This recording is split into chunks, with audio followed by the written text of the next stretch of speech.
তৃণমূল নেতাকর্মীদের লক্ষ্য করে বোমা মারার অভিযোগ আইএসএফ এর বিরুদ্ধে ভাঙড়ের উত্তর কাশীপুর থানার বানিয়ারা এলাকার ঘটনা। দলীয় কর্মসূচি সেরে এলাকায় তৃণমূল নেতা রফিক খান কর্মীদের নিয়ে বাড়ি ফেরার সময় তাদের উপর বোমা ছোড়া হয়, এমনই অভিযোগ সামনে আসছে। ঘটনায় মোট 5 জন গুরুতর আহত হয়েছে। এই নিয়ে আমরা বিস্তারিত জানবো। আমাদের সঙ্গে রয়েছেন আমাদের প্রতিনিধি জাহাঙ্গীর হোসেন। জাহাঙ্গীর, মোট 5 জন গুরুতর আহত হয়েছে, ঠিক কি অভিযোগ উঠছে?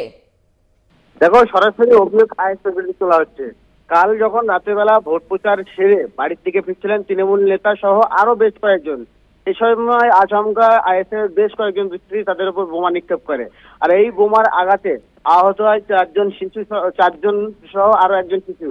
তাদেরকে দ্রুত জিনেনগাছা প্রাথমিক স্বাস্থ্য কেন্দ্রে নিয়ে যাবে, সেখানে চিকিৎসা হয়।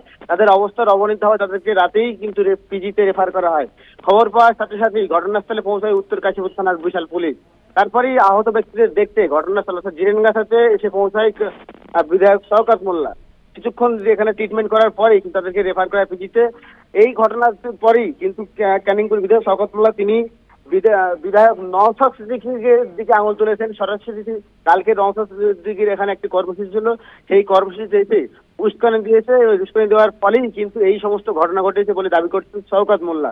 তো সরাসরি শওকত মোল্লা দাবি করছেন যে নওশাদ সিদ্দিকীকে গ্রেপ্তার করলে ভাঙড়ে শান্তি ফিরে আসবে। তবে এই ঘটনা নিয়ে এখনো পর্যন্ত আইএসএফ এর পক্ষ থেকে কোনো প্রতিক্রিয়া পাওয়া যায়নি।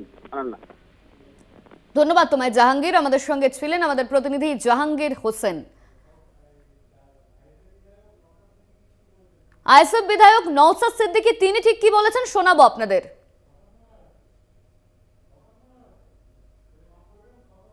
মাফ করবেন, শওকত মোল্লা তিনি ঠিক কি বলেছেন শোনাবো আপনাদের। দেখুন, অবিলম্বে নওশাদকে গ্রেফতার করা উচিত, কারণ এই অসভ্য এসে আজকের এই যারা বোম মেরেছে মিছিলে, এবং সেখানে 5 জন গুরুতর ইনজুরি হয়েছে, একজন শিশুরও বোম লেগেছে, এবং আজকে তাদেরকে নিয়ে রুদ্ধদ্বার বৈঠক করেছে। বৈঠক করার পর এই ঘটনাটা ঘটেছে। ঠিক পঞ্চায়েত নির্বাচনে এই সন্ত্রাসের বাতাবরণ তৈরি করেছিল, আবার নতুন করে এসে আবার গত কয়েকদিন ধরে এখানে যত সমাজ বিরোধী, যত খুনি, তাদেরকে নিয়ে রাতের অন্ধকারে তারা বোম বাজছে এবং পিছন থেকে সমস্ত অর্থ যোগান দিয়ে